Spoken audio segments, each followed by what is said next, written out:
पांडे और आप सभी का अयोध्या में राम राम कार्यक्रम में बहुत स्वागत है। जी न्यूज आपको अयोध्या और राम मंदिर से जुड़ी हर एक दिलचस्प कहानी, हर तस्वीर पहुंचा रहा है ताकि आप राम मंदिर और अयोध्या को हमारे माध्यम से घर बैठे समझ सकिए, देख सकिए। आज अयोध्या में राम राम कार्यक्रम में हम आपको बताएंगे कि आखिरकार राम जन्मभूमि की तलाश कैसे हुई, क्योंकि बहुत से लोगों के मन में यह प्रश्न होगा कि त्रेता युग में रामलला का जन्म हुआ था तो कलयुग में उसी जगह को कैसे ढूंढ लिया गया, और राम जन्मभूमि का इतिहास क्या है और किस विधि से और किस राजा ने सबसे पहले इस काम को यहाँ पूरा किया। आज अयोध्या के राम राम में हम आपको यह बताएंगे कि कैसे इस सरयू किनारे से लेकर राम जन्मभूमि तक अलग अलग माध्यमों से राम जन्मभूमि की तलाश की गई। ध्येयं सता परिभवगणमभीष्टदोहं तीर्थास्पदं शिवविरञ्चिनुतं शरण्यं वरत्यार्कहं प्रणतिपालभवाभिपोतं वन्दे महापुरुषते चरणारविन्दम्।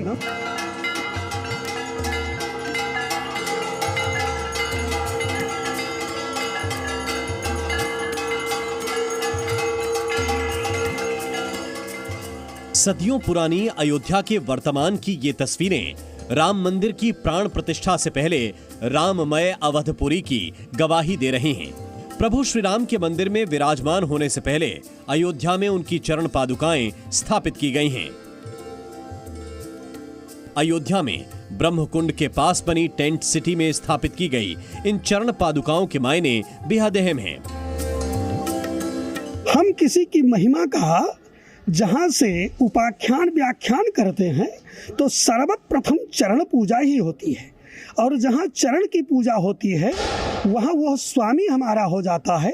तो ऐसे अयोध्या में ब्रह्मकुंड के स्थान पर यदि चरण पादुका स्थापित की जाती है तो इस चरण पादुका के पूजा कर देने मात्र से, दर्शन कर देने मात्र से ही संपूर्ण अयोध्या का दर्शन होता है और भगवान श्री राम की विशेष कृपा प्राप्त होती है। भरत भैया ने 14 वर्षों तक पादुका जी को रख करके ही पूरे राज्यकार्य अयोध्या का संचालित किया था, और अयोध्या का सारा समग्र विकास, जन जन जितनी भी चेतनाएं थी, जलचर थलचर नवचर अचर समस्त चेतनाओं को व्यवस्थित किया था।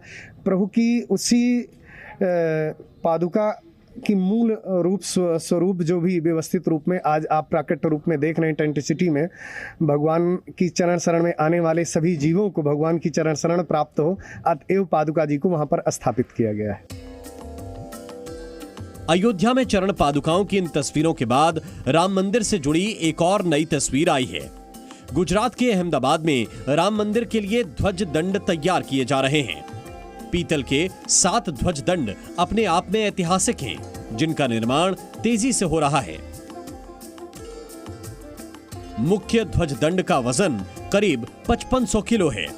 मुख्य स्तंभ पर विशाल ध्वज फहराया जाएगा। ये ध्वज भक्तों को मीलों दूर से भगवान राम के मंदिर का एहसास कराएगा। ये जो ध्वजदंड है उसका वेट है 5500 किलो, तो एक बहुत ही यूनिक पीस है। उसको बनाने में उसका रॉ मटेरियल हमें जो सिलेक्ट करना था वो उसका तो बहुत सारा हमारा जो एक्सपीरियंस था वो हमें बहुत ही काम आ गया। धार्मिक मान्यताओं और शास्त्रीय परंपराओं के मुताबिक राम मंदिर के लिए हर एक चीज तैयार की जा रही है। शास्त्र के हिसाब से ये जो ध्वजदंड बनाया है तो वो तो उनकी कृपा थी तभी बन गया है। उनके साथ में ये ध्वजदंड के साथ साथ भगवान श्री राम के ये मंदिर में जो दरवाज़ा है, डोर्स बोलते हैं उसको, वुडन डोर्स, तो उस सब का जो स्पेशल हार्डवेयर है, ब्रास का हार्डवेयर, उसका पीओट सिस्टम, उसकी लॉकिंग सिस्टम, उनकी ये जो वो आता है, वो हिंजिस आता है, वो सब भी बहुत ही स्पेशल था। और शास्त्र के हिसाब से उसका संच लॉकिंग सिस्टम भी हमने बनाया, वो भी हमें भेज दिया है। राम काज तेजी से हो रहा है और राम भक्त 22 जनवरी का बेसब्री से इंतजार कर रहे हैं। आज की अयोध्या सबके सामने है, लेकिन सतयुग से कलयुग तक अयोध्या का इतिहास क्या है? उज्जैन के राजा विक्रमादित्य ने अयोध्या की खोज कैसे की? इससे जुड़ी कई दिलचस्प कहानियां हैं। अयोध्या में ये सरयू नदी का किनारा है और सरयू अयोध्या के हर बदलाव, हर वक्त और हर दौर की साक्षी रही है। ऐसी मान्यता है, किंवदंती है और तमाम प्राचीन ग्रंथों में यह लिखा है कि राजा विक्रमादित्य ने ही अयोध्या का सबसे पहले पुनर्निर्माण कराया, क्योंकि जिस तरह से राम जन्मभूमि की तलाश की गई उसकी कहानी भी बेहद दिलचस्प है। लेकिन राम जन्मभूमि की तलाश में सबसे शुरुआती कड़ी अयोध्या में यह सरयू नदी बनती है, क्योंकि यहीं से वो तमाम दूरियां नापी जाती हैं जिनका ग्रंथों में जिक्र है और जिनके माध्यम से तमाम इतिहासकारों ने और खास तौर पर राजा विक्रमादित्य ने अपने वक्त राम जन्मभूमि की तलाश की। त्रेता युग की श्री राम की अयोध्या कई बार बिगड़ी, कई बार बसी, लेकिन मर्यादा पुरुषोत्तम की निशानियां आज भी कायम हैं। इन निशानियों को खोजने में राजा विक्रमादित्य का सबसे बड़ा योगदान माना जाता है। समय के साथ जो है महाराज कुश के द्वारा अपनी राजधानी परिवर्तित कर देने के बाद और उसके बाद जो है अयोध्या का पराभव शुरू हुआ। उसके बाद ये स्थिति बहुत साल तक चलती रही। तो जो हमको आज अयोध्या दिखाई देती है, जो यहाँ के तीर्थ दिखाई देते हैं, इनकी जो पहचान है ये महाराज विक्रमादित्य के द्वारा की गई। महाराज विक्रमादित्य उज्जैन के राजा थे और ईसा पूर्व 57 वर्ष पहले उनका उधर उज्जैन से लेकर पूरे मध्य देश तक पूरा उनका शासन था। त्रेता युग की अयोध्या द्वापर के लाखों वर्षों से होते हुए कलयुग के हजारों वर्षों बाद भी कैसे मिली? इतिहास के पन्नों में इसका श्रेय राजा विक्रमादित्य को दिया गया है। इतिहासकार बताते हैं कि ईसा पूर्व 57 वर्ष पहले रामनवमी के दिन गुप्तार घाट पर राजा विक्रमादित्य विश्राम कर रहे थे। इसी दौरान उनकी मुलाकात तीर्थराज प्रयाग से हुई।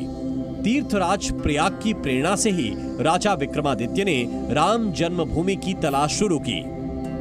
उन्होंने ये उनको निर्देशित किया कि आप महाराज विक्रमादित्य को कि आप इस अयोध्या का पुनः जो है पुनरुद्धार करें। तो उनकी बात को मानकर उन्होंने कहा कि महाराज हम कैसे जानेंगे क्या है कहाँ है। तो उन्होंने कहा कि आप जाइए, अयोध्या के मध्य में जो सबसे पुराना सबसे ऊंचा टीला है उसको रामकोट कहा जाता है, यानी रामदुर्ग, जहाँ जिसको कोट रामचंद्र भी कहा जाता है। उसी में नीचे गुफा में लोमस ऋषि मिलेंगे आपको, और लोमस ऋषि ही आपका जो है मार्गदर्शन करेंगे। तो कहा जाता है कि राजा विक्रमादित्य गुप्तार घाट से जो है अयोध्या में रामकोट पे आए, वहाँ थोड़ी देर उपासना की तो दैव कृपा से उनको लोमस ऋषि का दर्शन हुआ। तो लोमस ऋषि ने बताया कि यही भगवान राम की जन्मभूमि है, राम जी की, और ये रामदुर्ग है, राम जी का बनवाया हुआ, और यही जो है वो भगवान राम जो पैदा हुए थे उनका स्थान है। सब उन्होंने बताया। अयोध्या का इतिहास बेहद प्राचीन है। मान्यता है कि इस नगर को मनु ने बसाया। प्राचीन भारत के कौशल देश के सूर्यवंशी राजा हरिश्चंद्र की राजधानी भी अयोध्या थी। इसके बाद त्रेता युग में मर्यादा पुरुषोत्तम श्री राम अवतरित हुए और उनके राज्य की परिकल्पना आज भी की जाती है। काल का चक्र बदलता गया और एक दौर ऐसा भी आया जब अयोध्या का पराभव हो गया। इसके बाद राजा विक्रमादित्य जब अयोध्या की खोज में निकले तो गौमाता ने कैसे उनकी मदद की, इसकी कहानी भी दिलचस्प है। महाराज विक्रमादित्य के द्वारा इस अयोध्या तीर्थ का प्राकट्य हमारे सामने हुआ है। कलयुग में कलयुग के अनेक तीर्थों का और धर्म के बहुत सारे तत्वों का प्रकाश महाराज विक्रमादित्य ने किया है। अयोध्या का अनुसंधान करने के क्रम में वो यहाँ आए और तीर्थराज प्रयाग से उनकी भेंट हुई। तीर्थराज प्रयाग के द्वारा उनको जो निर्देश किया गया और एक गऊ के माध्यम से अयोध्या के तीर्थों का चिन्हीकरण करने, उनको पहचानने और उनको फिर से सामने लाने का जो क्रम है, और कथाओं में, विश्वासों में, इतिहास में अयोध्या के जो बात प्रसिद्ध है कि एक गऊ लेकर के वो उसके साथ यहाँ विचरण करते हैं। जहाँ वो बैठेगी वहाँ भगवान का सिंहासन, जहाँ उसके थन से अपने आप दूध की धार गिरेगी वो भगवान का जन्मस्थल, जहाँ वो गोबर करेगी वो कोई स्थान, इस तरह करके कुछ स्थान चिन्हित किए गए। और उन चिन्हित किए गए स्थानों से धनुष की माप के आधार पर दिशाओं को बताते हुए कि अमुक दिशा में ये स्थान है, अमुक दिशा में स्थान है, ऐसा करके अयोध्या के महात्म्य में स्कंद पुराण के माध्यम से भी और रुद्रयामल के माध्यम से भी यहाँ के तीर्थों को चिन्हित किया गया और उन्हें निर्मित किया गया। यद्यपि कालांतर में महाराज विक्रमादित्य के द्वारा जो बनाए गए स्थान थे वे भी लुप्त हुए, लेकिन राजवंशों की परंपरा में अनेक बड़े बड़े रजवाड़ों ने उन स्थानों को फिर से बनाया और बचाया और वो बचे रहे। और बहुत सारा श्रेय बाद में हमारी संत परंपरा को, विशेष रूप से श्री रामानंद परंपरा को, उसके संतों ने अखाड़े बना करके, छावनियाँ बना करके इन स्थानों को संरक्षित किया और वो परंपरा से हमको प्राप्त है। त्रेता युग की अयोध्या को कलयुग में खोजने और संवारने वाले राजा विक्रमादित्य से जुड़े ऐतिहासिक तथ्यों का जिक्र रुद्रायमल ग्रंथ में भी मिलता है। राम जन्मभूमि की तलाश करना राजा विक्रमादित्य के लिए बहुत आसान काम नहीं था। हालांकि इसके लिए लगातार वो मेहनत करते रहे और आखिरकार उन्होंने राम जन्मभूमि की तलाश की।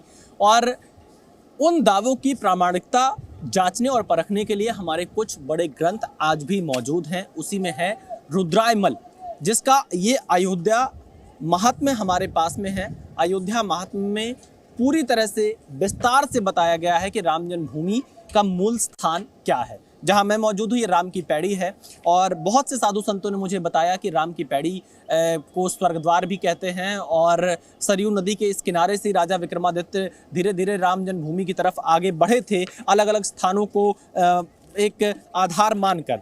अब जब हम इस रुद्रायमल के राम जन्मभूमि को पढ़ते हैं तो इसमें लिखा है कि यात्री इस प्रकार कनक भवन में दर्शन पूजन कर श्री राम जन्मभूमि की यात्रा करें, जो विघ्नेश्वर जी से पूर्व दिशा में और वशिष्ठ जी से उत्तर दिशा में स्थित है। यानी स्कंद पुराण में भी ये लिखा गया है कि विघ्नेश्वर जी से पूर्व दिशा में राम जन्मभूमि है और वशिष्ठ जी से उत्तर दिशा में राम जन्मभूमि स्थित है। यही रुद्रायमल में भी लिखा हुआ है। नीचे लिखा है कि श्री लोमश जी के पश्चिम भाग में 500 धनुष से कुछ अधिक दूरी पर श्री राम जन्मभूमि महातीर्थ है। ऐतिहासिक तथ्यों का जिक्र रुद्रायमल ग्रंथ में भी मिलता है। अयोध्या की तलाश पूरी होने के बाद राजा विक्रमादित्य ने यहाँ 360 से ज्यादा मंदिर बनाए, जिनमें भव्य राम मंदिर भी शामिल था। तो जब उनको ये पता हुआ कि ये, तो उन्होंने नागेश्वर नाथ और विघ्नेश्वर नाथ सबका जो है, जब उन्होंने वो स्पष्टीकरण हो गया, पूरी जब गौ घूमने लगी तो वो जाकर वहाँ जो है राम जन्मभूमि जहाँ स्थान था वहाँ उसके स्थल से दूध गिरने लगे। तब ये हुआ कि महामुनि ने, लोमश ऋषि ने जो बताया था कि यही स्थान राम जन्मभूमि है। तब राजा विक्रमादित्य ने अयोध्या के 148 तीर्थों पर 360 मंदिरों का निर्माण करवाया। आज भी तमाम जगहों के मंदिर के लोग बताते हैं कि राजा विक्रमादित्य का बनवाया हुआ है। यद्यपि में उसमें तमाम परिवर्तन हुए, समय के साथ उनका जीर्णोद्धार होता रहा। तमाम ऐसी प्राचीन मूर्तियां अयोध्या में हैं जो तकरीबन 2000 साल पहले की हैं और राजा विक्रमादित्य का समय भी लगभग 2000 साल पहले आता है, क्योंकि विक्रमी संवत जो है वो 57 ईस्वी से ईसा पूर्व से शुरू होती है, जिसका हम लोग हिंदू समाज सनातन संस्कृति में दैनिक प्रयोग जो होता है, आचार विचार और रीति रिवाज कर्मकांड जितने हैं हमारे सारे विक्रमी संवत से ही चलते हैं। और वही विक्रमी संवत के निर्माता जो है वो जो राजा विक्रमादित्य थे, ईसा पूर्व 57 साल पहले उन्होंने ही अयोध्या का विस्तार किया, विकास किया। राजा विक्रमादित्य ने अयोध्या का जीर्णोद्धार किया। कहा जाता है कि रामलला का जो मंदिर राजा विक्रमादित्य ने बनवाया, उसे ही 1528 में अकबर के सेनापति मीर बांकी ने ढाया था। अयोध्या की खोज के दौरान नागेश्वर नाथ मंदिर ने भी राजा विक्रमादित्य को राह दिखाई थी। इस वक्त मैं अयोध्या में राम की पैड़ी के पास नागेश्वर नाथ मंदिर के पास मौजूद हूँ। ऐसा कहा जाता है कि इस मंदिर की स्थापना लव और कुश ने की थी और जब अयोध्या कई दौर से गुजरी, जब अयोध्या ने अपना उतार चढ़ाव देखा, तो भी सरयू नदी और नागेश्वर नाथ का मंदिर हमेशा से यहाँ पर विराजमान रहा, मौजूद रहा। अयोध्या फैजाबाद में सेटलमेंट ऑफिसर रहे पी कार्नेगी ने 1870 में अपनी एक रिपोर्ट में लिखा कि राजा विक्रमादित्य ने नागेश्वर नाथ मंदिर और सरयू नदी के माध्यम से ही राम जन्मभूमि की तलाश की। वहीं अयोध्या के इतिहासकार देशराज उपाध्याय का यह मानना है कि नागेश्वर नाथ मंदिर से दक्षिण दिशा में ही राम जन्मभूमि है और राजा विक्रमादित्य ने यहीं से सबसे पहले राम जन्मभूमि की तरफ आगे बढ़ना शुरू किया था और फिर आगे चलकर उन्होंने राम जन्मभूमि की तलाश की और इस तलाश में एक गाय उनकी सबसे बड़ी सहायक बनी। अयोध्या की खोज राजा विक्रमादित्य के लिए चुनौती थी, लेकिन उन्होंने अपना काम बखूबी किया। स्कंद पुराण में भी प्राचीन अयोध्या का जिक्र है। इस वक्त मेरे हाथ में स्कंद पुराण है और यह हिंदू धर्म के सबसे महत्वपूर्ण और पवित्र ग्रंथों में से एक माना जाता है। स्कंद पुराण के अयोध्या खंड में साफ तौर पर भगवान श्री राम की जन्मभूमि के बारे में विस्तार से लिखा गया है, क्योंकि सरयू नदी के किनारे जो कुछ महत्वपूर्ण स्थान हैं जिनको मानक मानकर राम जन्मभूमि की तलाश की गई थी, उसका वर्णन सीधे तौर पर इस स्कंद पुराण में है। स्कंद पुराण के पेज नंबर 527 पर जो वैष्णव खंड है श्री अयोध्या महात्म्य का, इसमें लिखा है कि विघ्नेश से ईशान कोण में श्री राम जन्म स्थान है। इसे जन्म स्थान कहते हैं। यह मोक्ष आदि फलों की सिद्धि करने वाला है। विघ्नेश से पूर्व, वशिष्ठ से उत्तर तथा लोमश से पश्चिम भाग में जन्म स्थान तीर्थ माना गया है। यानी कि बिल्कुल वो तीन स्थान, एक विघ्नेश्वर का जो मंदिर है गुप्तार घाट के पास, वहां से ये पूरब की दिशा में राम जन्मभूमि माना जाता है, और साथ ही वशिष्ठ के आश्रम से यह उत्तर की दिशा में राम जन्मभूमि को माना गया है स्कंद पुराण के मुताबिक, और लोमश मंदिर के पास से पश्चिम दिशा में भगवान श्री राम का पवित्र जन्म स्थान है, ये स्कंद पुराण कहता है। राजा विक्रमादित्य के बाद कई दूसरे शासकों ने भी अयोध्या का विकास किया, जिसमें गुप्तकाल के राजाओं और गहड़वाल राजाओं का बड़ा योगदान रहा। उसके बाद इतिहास में समय बदलता गया, कई बार बनते बिगड़ते गए। जो कई राजाओं ने अपने अपने समय पे, गुप्त राजाओं ने, राजा समुद्रगुप्त का यहाँ एक सैन्य शिविर था। चंद्रगुप्त विक्रमादित्य जो समुद्रगुप्त के पुत्र थे, उन्होंने अयोध्या में कई जो है मंदिरों का निर्माण कराया, इसको अपनी राजधानी भी बनाई थी कुछ दिन के लिए। उसके बाद हमें यशोवर्मन कन्नौज के राजा थे, उन्होंने मंदिर बनवाया, और सबसे महत्वपूर्ण मंदिर गाहड़वाल राजाओं ने अयोध्या में बनाया। यानी विक्रमादित्य के बाद जो दूसरा जो है परिवार मतलब विकास अयोध्या का हुआ, वो गाहड़वाल यानी कन्नौज के गाहड़वाल राजा जैसे गोविंद चंद्र थे, चंद्रदेव थे, और राजा जयचंद्र थे। इनके समय में जैसे ये जो प्राचीन राम जन्मभूमि पे मंदिर था भगवान का, इसको राजा गोविंद चंद्र ने बनवाया था, और 1992 के उसमें जो है उसका एक अभिलेख निकला था। उस अभिलेख से जो है इस बात को एकदम क्लियर हुआ है, स्पष्ट हुआ कि राजा गोविंद चंद्र ने बहुत विशाल मंदिर का बनवाया था। प्राचीन अयोध्या से जुड़े कई ऐतिहासिक तथ्य हैं, अलग अलग जगह उनका उल्लेख भी है। विदेशी लेखक हंस बेकर की किताब भी अयोध्या के इतिहास से जुड़े कई पहलू समेटे हुए है। अयोध्या में भगवान श्री राम की जन्मभूमि के बारे में विदेशी लेखक हंस बेकर ने भी अपनी किताब में लिखा है। हंस बेकर कुछ ऐसे विदेशी लेखक थे जिन्होंने काफी लंबा समय अयोध्या के इतिहास के बारे में, अयोध्या की जानकारी के बारे में सब कुछ बिता दिया, यह जानने के लिए कि भगवान राम की अयोध्या किस तरह से है। और जब हंस बेकर की इस अयोध्या किताब को मैं पढ़ता हूँ, जिसका नाम ही अयोध्या है, हंस बेकर ने लिखी है, और इस अयोध्या में, मैं कैमरामैन से कहूंगा एक बार थोड़ा इसको जूम करके दिखाएं, अयोध्या इस किताब का शीर्षक है, और हंस बेकर ने इसे लिखा है, विदेशी लेखक है। इस किताब के पार्ट 2 में जो इसका दूसरा हिस्सा है अयोध्या के, उसके पेज नंबर 145 पर हंस बेकर ने साफ तौर से लिखा है कि जो एरिया है, उन्होंने कुछ ये डायग्राम बनाए हुए, नक्शा बनाया हुआ है, विघ्नेश्वर मंदिर, कैकेयी भवन, और साथ ही लोमशा मंदिर, और इसके अलावा वशिष्ठ जी का आश्रम, सुमित्रा भवन, सीता कूप, और बीच बीच में ये है कि राम की जन्मभूमि कहाँ पर है। इसमें साफ तौर पे लिखा गया है कि लोमशा के पश्चिम दिशा में 500 धनुष यानी 910 मीटर की दूरी पर भगवान श्री राम की जन्मभूमि है। अयोध्या का इतिहास भी गौरवशाली है, और वर्तमान में इस नगरी का गौरव बढ़ाने के लिए तमाम प्रयास किए जा रहे हैं। 500 वर्षों की प्रतीक्षा के बाद सपना साकार हो रहा है, और सनातनी परंपरा की विरासत समेटे अयोध्या पूरे संसार के सामने नए रंग, नए रूप में तैयार है। विशाल पांडे, जी मीडिया, अयोध्या।